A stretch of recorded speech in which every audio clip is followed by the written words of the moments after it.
So hopefully you've noticed a bit of the change here with the videos. I want to continue along that vein, and I want to continue making those improvements, just like you can with your finances. By taking small steps, you're going to see large improvements. And that's what I hope that you will be doing along with what we're doing. We've made a change in our schedule. That is, we are now getting up an hour earlier. I talked initially with the fact that after leaving the job, instead of falling into those bad habits of sleeping more, staying in bed longer, we've instead continued to get up on time, or at the same times that we did, or actually even earlier than we did, because when I was experiencing the drag, the grinding sensation of working a 9-to-5 job, it just got harder and harder and harder to get out of bed. I'm sure you could probably identify with this. Now that, the cash on hand is starting to dwindle and there isn't a sight of replacement cash coming in, it's a little bit more important and imperative that I get out of bed and get to work on my own stuff, not on making somebody else's dream come true. So, having said that, getting up earlier in the day and now working before we get called away to do other things. There are certain things that come up throughout the day that are interruptions in our work schedule and maybe prevent us or get us off track. So with that in mind, we've made the conscious effort to change to an earlier schedule to get things done.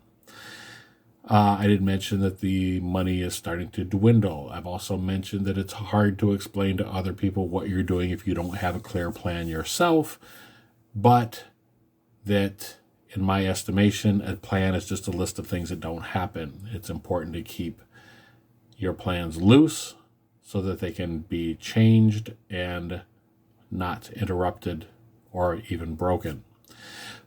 So, with all that in mind, what is going on? What is the plan? Still don't know. Still don't have it written down. But we're going to start with the easiest thing, which you may have caught that I just mentioned, which is cash supplies on hand and in the bank are dwindling at a controlled pace. We'll say it like that. So what do we have to do about that? I immediately need to get more cash coming in. I have sent off $500 worth of cards, waiting to get paid on that, though they have been received. They are counted, and I expect I get so impatient for this, but it turns out it's only been a week since I sent those in, and it's going back east. Anyhow, you don't care about all that.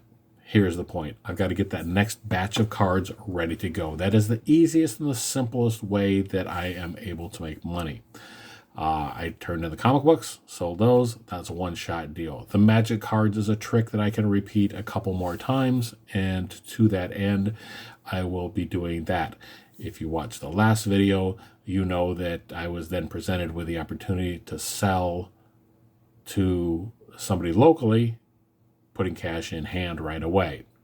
So I need to continue that. I also need to widen that circle. So if you are going to look for an entrepreneurial venture, what can you sell fast? What can you sell now? What can you sell first? Now, the other thing that I plan on selling is my skills and so on. That is going to take a little bit longer. But if you're with me on this journey, that's one of the first things I'm going to be doing. The other thing, I may or may not have complained about the parable of the pipeline in these videos. That book is a great beginner book for somebody that's first trying to get out of the 9-to-5 rat race. If you've read several other books, this one seems passé, and yet I'm thinking about it in my head. Maybe I should actually make a video where I break that book down a little bit, give my opinions on it. I think that's what one of these future videos will be. The parable of the pipeline. We will talk about that more. The point of that is that it may take a long time to set things up But once you've set them up and you can get something flowing through them, you can get money flowing through them, they will take care of you in the long run. Sacrificing short-term joy and comfort for a longer-term profit and a more rich experience is absolutely where you should be heading. Having said all that, I've passed my 5-minute mark, and I want to thank you for taking the time to listen. You will be able to subscribe, and you may notice another logo down there too. At this point, the Patreon page should be up and running. We'll talk a little bit more about that later. But in the meantime, thank you for the time that you have spent with us, and please subscribe, like, comment, show me your support, and I'll look forward to talking to you next time.